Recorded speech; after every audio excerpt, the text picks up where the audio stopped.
Hello friends, it's me Sonia. Welcome back to my YouTube channel NS English Academy. This is the channel guys where you learn and practice important questions especially for UGC NET English exams and focus other competitive exams of literature.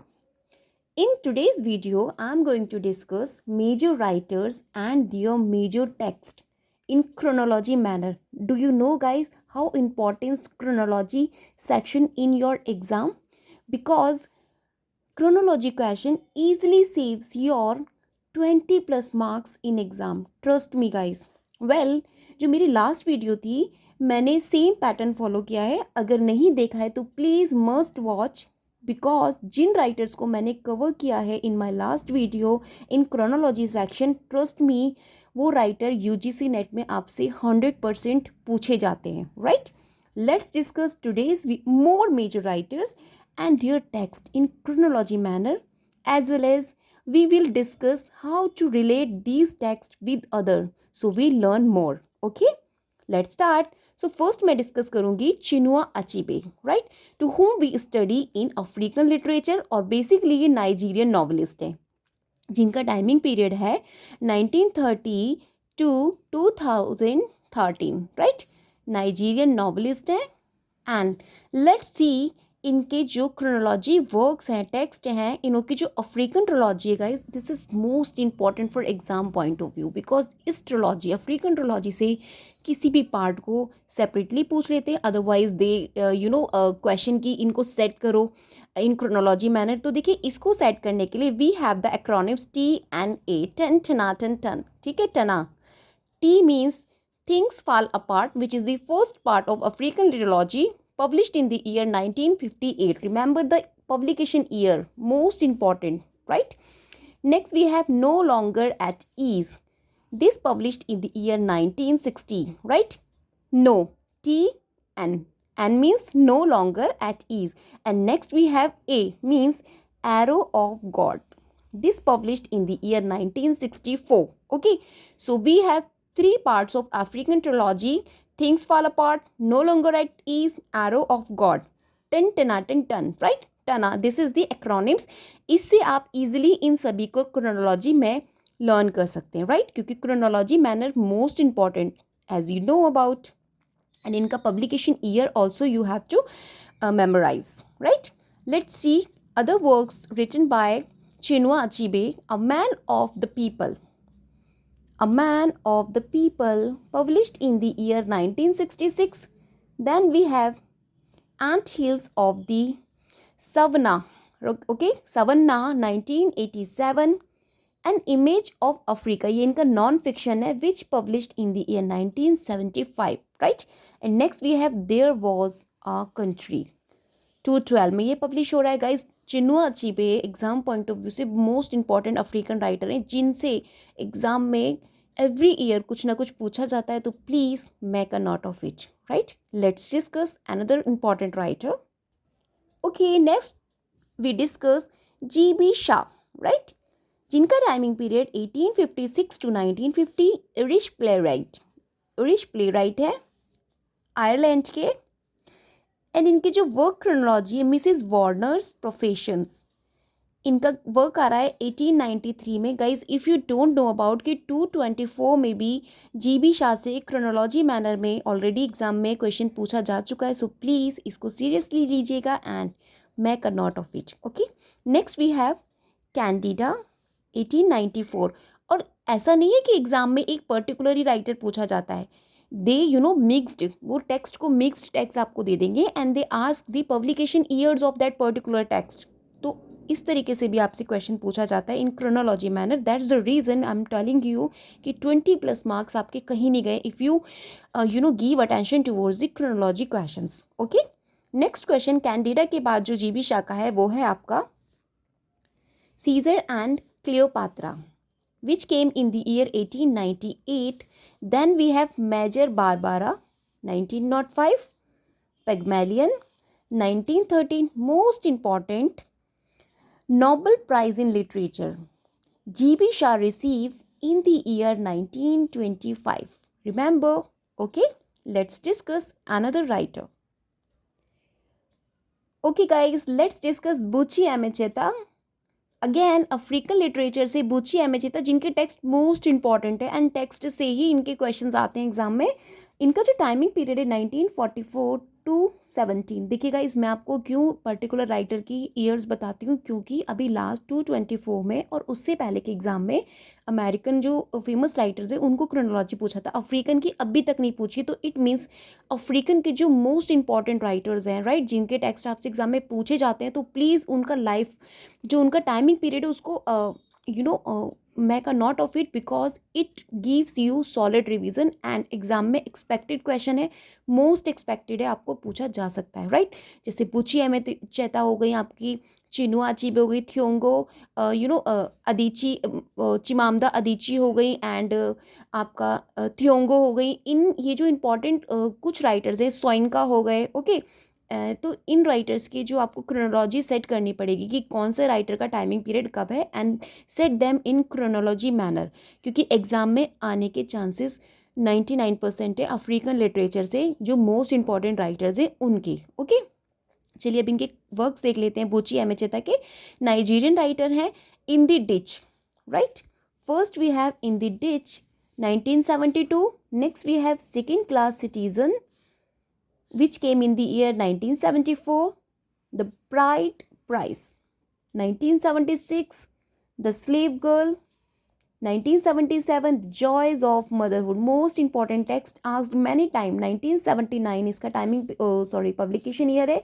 And next we have The Rape of Shabi, this published in the year 83, okay।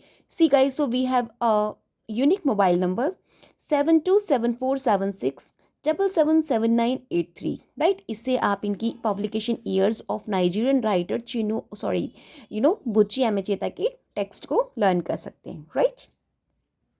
Next we have Homi K Bhabha, most important for exam point of view. और इनके जो कुछ work हैं, let's discuss. इनका जो birth हुआ था वो 1949 का ईयर है, एंड इनका जो नेशन एंड नरेशन है गाइस, हमेशा टेक्स्ट में किसी भी क्वेश्चन में इनको लिख देते हैं, छाप देते हैं कि नेशन एंड नरेशन को सेट करना है क्रोनोलॉजी में। तो remember the year of publication 1990, बहुत सिंपल है। Location of culture, this is also important, ये 94 में आ रहा है। Negotiating rapture, this came 1996, and midnight to the boom 2013, Indian school and critical theorist इन्होंने हमें दी थी, या इस पर ये बात करते हैं। देखिए गाइस, इनके जो वर्क है होमी के बाबा के, nation and narration, location of culture, these two work most important year wise. आपको इनकी पब्लिकेशन ईयर को बिल्कुल माइंड में रखना है, क्योंकि ये किसी भी राइटर के साथ उसको मैच करने के लिए दे देते हैं, right. So please make a note of it. Let's discuss Raymond William, right. Raymond William, जिन्हें हम मार्क्सिज्म में पढ़ते हैं, मोस्ट इंपॉर्टेंट राइटर हैं।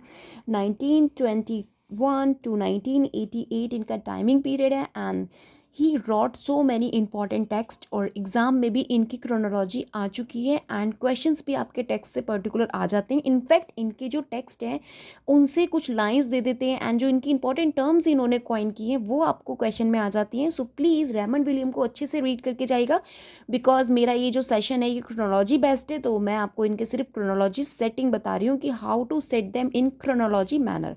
सो first work we have written by Raymond William, Culture and Society, which came in the year 1958. Then next we have the Long Revolution 1961, Keywords 1976, Marxism and Literature 1977, May Day Manifesto 1968, यहाँ पे मैंने थोड़ा सा मेरे से mistake हो गया था, द लॉन्ग रेवोल्यूशन के बाद आपका मे डे मैनिफेस्टो आएगा। So please guys, and communication which came in the year 1962। Sorry, मैंने यहाँ पे क्रोनोलॉजी सेट नहीं किया है, but you guys can easily set the long revolution के बाद आपका कम्युनिकेशन आएगा, then we have May Day manifesto, and then keywords, Marxism and literature, then okay. Let's discuss Harold Pinter, most important playwright, जिनका timing period 1930 to 2008 है। Renowned English play right and comedy of menace के लिए इनको जाना जाता है। We have so many Pinter's, important plays जो exam में आपसे पूछे जाते हैं। First we have the room, okay, which came in the year 1957, and same year इनका जो प्ले है the birthday party, published in the year 1957. Okay, and The Dumb Waiter. Trio are the work published in same year 1957. Plays हैं इनके, right? Next we have Caretaker. The Caretaker 1959, right? Guys Harold Pinter के works के characters most important है, जैसे कि birthday party का आपका हो गया, केयर टेकर का हो गया। इनके पर्टिकुलर कैरेक्टर से क्वेश्चन आ जाता है कि वो कैरेक्टर था, उस कैरेक्टर के बारे में पूछ लेते हैं। सो प्लीज़ इनके प्लेस को, specially birthday party and care taker को आप देख के जाइएगा, राइट? अदरवाइज वैसे तो सारे ही इंपॉर्टेंट है। Next we have the dwarf which came 1960, the homecoming 1964। देखिए 1964 बहुत common you know guys year है, इसमें बहुत इंपॉर्टेंट जो वर्क्स हैं आपके पब्लिश हुए। अगर आप चाहें तो मैंने जैसे आपको मेरी लास्ट वीडियो में ट्रिक बताई थी 1964 को सेंटर करके, you guys can write down the all the work published in same year. तो इससे आपको 4 और 5 टेक्स्ट आपके प्रिपेयर हो जाएंगे for exam point of view, and you have to know give more attention towards the year of publication, क्योंकि आपको पहले से पता होगा कि 1964 the year of publication these all text. Okay, let's discuss another play written by आपका Harold Pinter, basement 1966, family voices. देखिए 1966 most important publication year है, जिसमें वाइट सरगासो सी पब्लिश हो रहा है आपका जीन राइस का। I have told many time in my previous videos. तो इस तरीके से आप रिलेट कर सकते हैं क्वेश्चंस को, मींस टेक्स्ट को with another writers text. Okay, next we have family voices which came 1980, party time 1991, celebration 1999, right? Let's discuss D.H. Lawrence, renowned face of Victorian age. Okay, जिनका टाइमिंग पीरियड है 1885 to 1930. Renowned novelist, poet, essayist and also considered the great imaginative novelist. इनको imaginative novelist की categories में consider किया जाता है, and belong to a working class background. ये एक वर्किंग क्लास बैकग्राउंड से बिलोंग करते हैं। इनकी जो फर्स्ट नॉवल है the white peacock, published in 1911, autobiographical novel इनकी सन्स एंड लवर्स जो आपकी 1913 में आ रही है। देखिए ये इनकी फर्स्ट नॉवल है द वाइट पिकॉक, एंड जो इनकी ऑटोबायोग्राफिकल नॉवल है सन्स एंड लवर्स जो 1913 में आ रही है। In this novel he mention his own family and the relation of his mother with him, the connection between mother and son. This is we see in this particular novel name sons and lovers. Okay, most controversial novel जो इनकी रही थी वो थी lady Chatterley's lover, जो कि 1928 का publication है। इसमें आपको काइंड्स ऑफ पब्लिकेशंस मिल जाएंगी, क्योंकि just because of its controversial nature this novel बहुत सी कंट्री से इसको बैन कर दिया गया था पब्लिश होने से, just because of its controversial topic, और you guys can say controversial novel होने की वजह से इसको बैन कर दिया गया था, राइट? नेक्स्ट, क्योंकि काफ़ी सारे इंटीमेट सीन्स थे इसके अंदर which is not consider positive in that time in Victorian age I am just talking about. Okay, next we have the rainbow, it published 1915 novel है इनकी। Women in love 1920 novel, Aaron's rod 1922 novel. Initially guys जो sons and lovers थी इनकी, उसका जो title था वो Paul Morell रखा था, बट पब्लिश उसको किया गया था 1913 में as a sons and lovers, right? This is the important fact I am telling about sons and lovers which publish 1913 consider autobiographical novel. This question also have been asked in Chhattisgarh SET exam 224, so please make a note of it, right? Next information, Sons and Lovers consider first Freudian novel in English because, इसको Freudian novel भी कहते हैं। क्यों? Reason, क्योंकि जो Oedipus concept है आपका Freud ने दिया था, फ्रूड ने जो ऑडिपस कॉन्सेप्ट दिया था, इस कॉन्सेप्ट को बखूबी दिखाया गया है in the novel sons and lovers. Oedipus concept में मदर एंड सन के रिलेशनशिप को दिखाया जाता है, and he talks about the relationship and the bond between mother and son, right? So this relationship you guys can see in Sons and Lovers which published in 1913 by D.H. Lawrence. Okay, so that's the reason Freudian novel भी इसको consider किया जाता है। I think this information worth for you for your upcoming UGC NET English exam, right? Let's discuss another writer.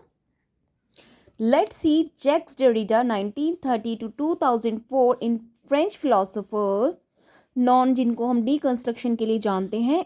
इनके जो important text हैं जो exam में कई बार रिपीट हो रहे हैं, स्पीच एंड फिनोमिना 1967। देखिए ये 1967 में इनके 3 वर्क्स आपके पब्लिश हो रहे हैं, speech and phenomena, writing and difference, and next we have margins of philosophy. इन तीनों टेक्स्ट को आप याद कर लीजिएगा, SWM, right. SWM, this is the acronyms of the works which published 1967 written by Jacques Derrida। और इन्हीं टेक्स्ट को कहीं ना कहीं एग्जाम में बार बार रिपीट करते हैं, इन्हीं क्वेश्चंस, इन्हीं टेक्स्ट से आपको क्वेश्चंस मिलता है, right. Next we have margin of philosophy and next we have archive fever 1995। Remember the text I am discussing in this video guys. यहाँ पे थोड़ा सा कन्फ्यूज़न है मुझे कि margin of philosophy, margins of philosophy, दोनों टेक्स्ट सेम है but मैंने ईयर यहाँ पे अलग अलग लिखा हुआ है। Means you have to check out कि कौन सा ईयर इसमें राइट है। वैसे तो 1967 I am sure about it, हो सकता है मैंने यहाँ पे गलती से लिख दिया हो, सो प्लीज़ आप एक बार चेक कर लीजिएगा, ये मत बोलिएगा कि मैंने आपको गलत पढ़ा है, right. Let's discuss most important playwright Irish novelist Samuel Beckett, जिनका टाइमिंग पीरियड है 1906 टू 1989, राइट। इरिश नॉवलिस्ट हैं, प्ले राइट हैं and known theatre of absurd के लिए हम इनको जानते हैं। Let's see most important play written by Samuel Beckett. First we have waiting for Godot, most important play जिससे लाइंस अक्सर एग्जाम में गोडोट को लेकर, व्लादिमिर को लेके, जोजो को लेके आपसे क्वेश्चन पूछ लेते हैं। लकी को लेके क्वेश्चन इनके कैरेक्टर से अक्सर एग्जाम में आ जाते हैं, ठीक है। और इसका जो टाइमिंग पीरियड ऑफ पब्लिकेशन का वो है आपका 1953, right. Next we have act without words 1956, endgame 1957। Then we have Krapp's last step 1958, happy days 1961। Apart from this इन्होंने कुछ नॉवेल्स भी लिखे like Murphy 1938, Molloy 1951 and unnamable, this published in the year 1953। Most important text and most important writers मैं आप लोग के लिए इस वीडियो में लेके आई हूँ। Please guys stay with me till my video end and support my channel because I need your support। अगर आप मुझे support करेंगे then I also support you to provide information regarding UGC NET English exam, okay। Hope guys you like the manner I discuss chronology questions, chronology text written by particular important writers for UGC NET point of view। Please guys, if you like this video, so definitely gives me a lot of confidence। And if you are watching my video and not subscribe my channel yet, so please do subscribe my channel and share with your friends so that your friends also avail with this video। And please comment me so that I understand next what do you want I will upload for you, okay। Well, I decide to upload Indian literature, जो Indian writers हैं आपके English literature में, उनको मैं सोच रही हूँ cover करने के लिए। But you please comment me what do you want, okay. Till then bye bye, have a great day.